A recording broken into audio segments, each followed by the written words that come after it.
Ma quanti chilometri fa una bici elettrica e in particolare questa Engwe L20 Boost 3 con una sola ricarica? Andiamo a vedere insieme, vi dico cosa è in grado di fare, ma prima andiamo a presentarla.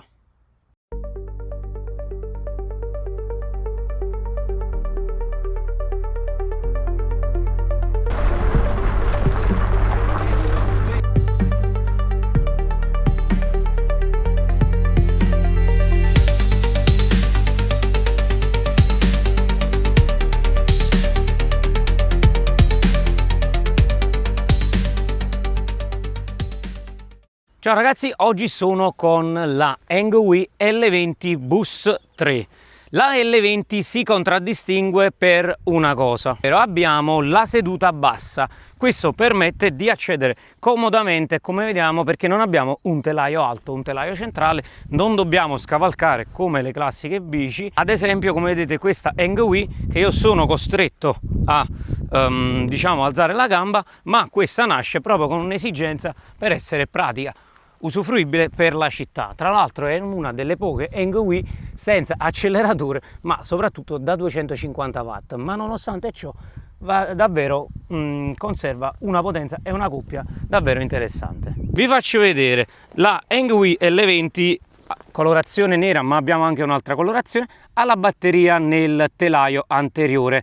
Bella la rifinitura del telaio, come potete notare è davvero ben fatta questa bici. Engwe ha raggiunto un livello davvero interessante. Tra l'altro qui leggiamo la scritta L20 3.0 Boost e vediamo che il telaio è stato pensato proprio da città. Infatti, come vedi Giuseppe, abbiamo anche già un portapacchi per diciamo caricare roba o eventualmente mettere anche addirittura un bauletto, parafango anteriore e posteriore inclusi diciamo all'interno della confezione. Ovviamente quello che è bello è che questa bici è sempre una bici pieghevole. Anche essendo una bici da città non disdegna le sospensioni anteriori che hanno una regolazione, possono essere aperte e chiuse tramite, come puoi vedere se ti avvicini, questo pomello qui, e può essere addirittura regolata nel precarico. Allora, mentre qui abbiamo dei pneumatici da 20 fat da 4 pollici di diametro che da una parte sono buoni e dall'altra diciamo rendono la bici un po' più pesante, meno fruibile, qui abbiamo una misura particolare, ovvero abbiamo 3 pollici per 20, è una ruota quindi non sottile come le altre, ma leggermente più spessa, che vi assicuro vi permette di avere diciamo una buona tenuta. Tra l'altro abbiamo il cambio Tourney che è affidato a Shimano, che è davvero molto silenzioso e efficiente ed è, come potete notare, a 7 rapporti, con la possibilità di andare a cambiare velocemente tramite questo sistema Quick Shift.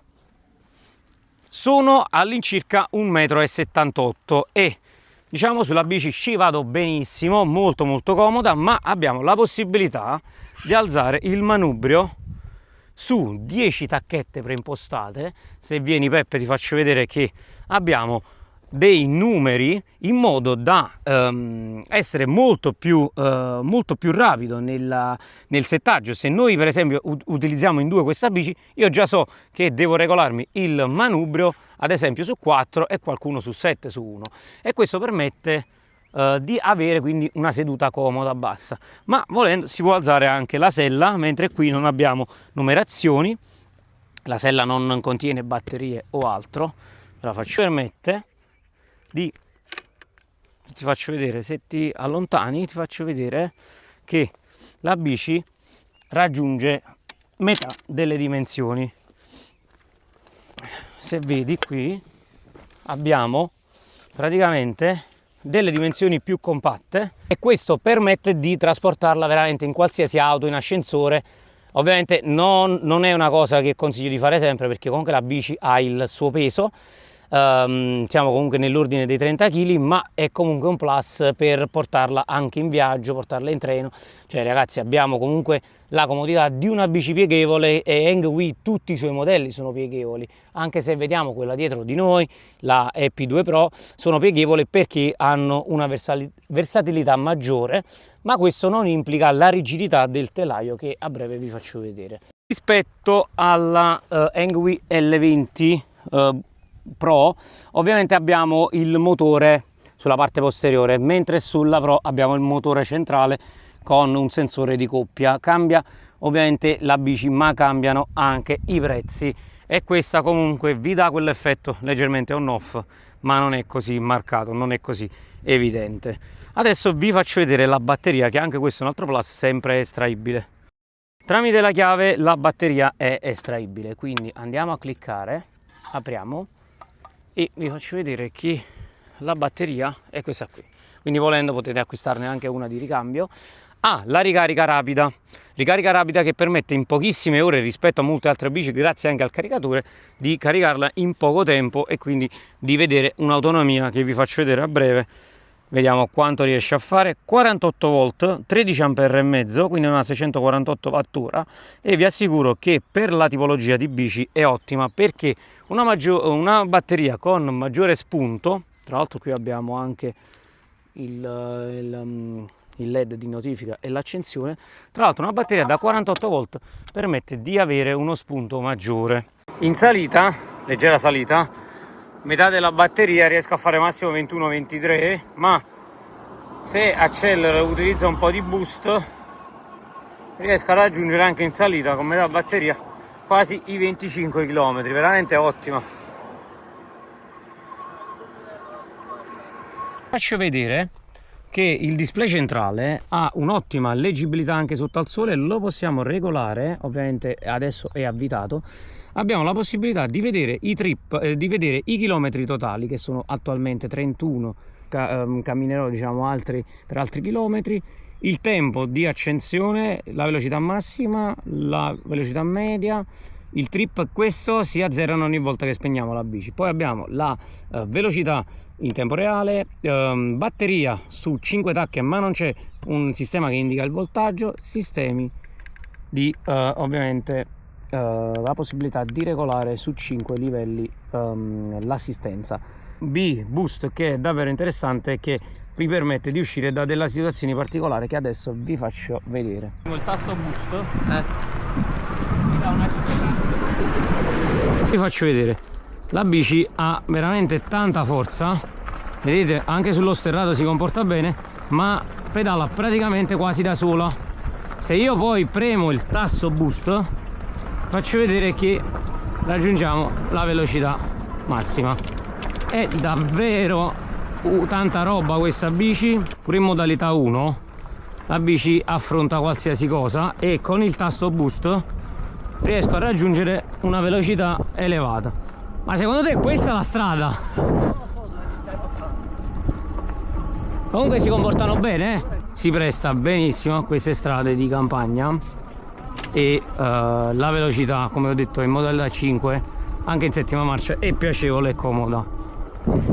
Allora, per quanto riguarda il reparto frenata abbiamo olio minerale, quindi diciamo una frenata semi-idraulica che permette di avere una modularità e una potenza di frenata che è finalmente decente. Bruttissime quelle bici che hanno il sistema ancora a frenata completamente a cavo d'acciaio, perché risultano poco efficienti nella frenata. Olio minerale, ma poi la nostra pinza impianto frenante è affidato sempre ovviamente a un cavo d'acciaio, catarifrangente, il disco anteriore da 180 forato, come potete notare, e stessa cosa sul posteriore, disco da 180, e vi assicuro che la frenata è davvero eccellente. Allora, mi aiuto con il tasto boost da 25, vi faccio vedere che la frenata è forte, ma non c'è un sistema di antibloccaggio rotto, no, si bloccano e basta. Se premo ovviamente il tasto meno, faccio vedere che la bici inizia a camminare. Il tasto assistenza c'è sempre, perché il tasto boost parte quando noi pedaliamo, quindi è una pedalata assistita con una specie di turbo, una specie di boost che vi permette veramente il tastino boost serve per darvi quella spinta, anche se state a modalità 1, per togliervi da situazioni particolari o di avere quell'accelerazione per quei pochi secondi. Tenendolo premuto e accelerando abbiamo questa spinta.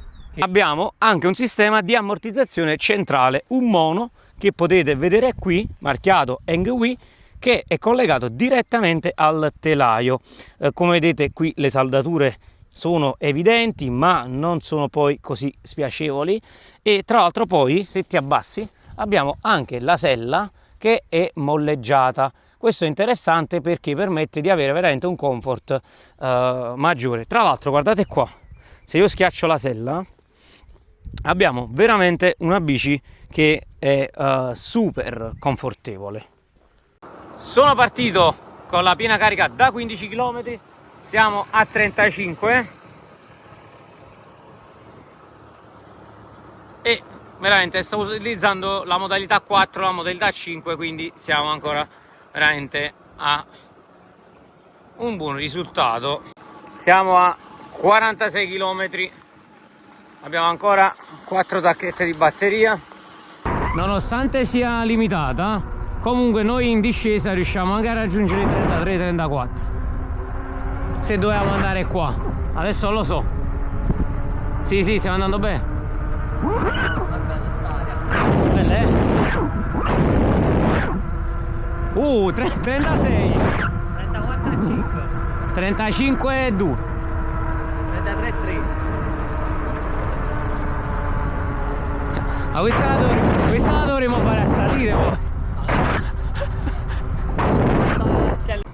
La bici, nonostante sia pieghevole, ha una buona rigidità nel telaio, non si sentono vibrazioni particolari, stavamo morendo, ed è molto confortevole anche su questo tipo di strada che vedete qui. Ma alla fine quanti chilometri ho fatto con una singola ricarica, con un utilizzo tra modalità 2 e modalità 4, andando ad usare molte volte il tasto boost per andare più veloce. Ho per lo più eseguito percorsi cittadini, ma anche di salite e discese con il mio peso di circa 81-82 kg, cercando di utilizzarla anche nella tipologia di diverse strade, dove ho detto prima si è comportata alla grande con il pavé. Tra l'altro anche con l'ultima tacchetta di batterie fino all'ultimo chilometro è stata sempre in grado di spingermi a una buona velocità,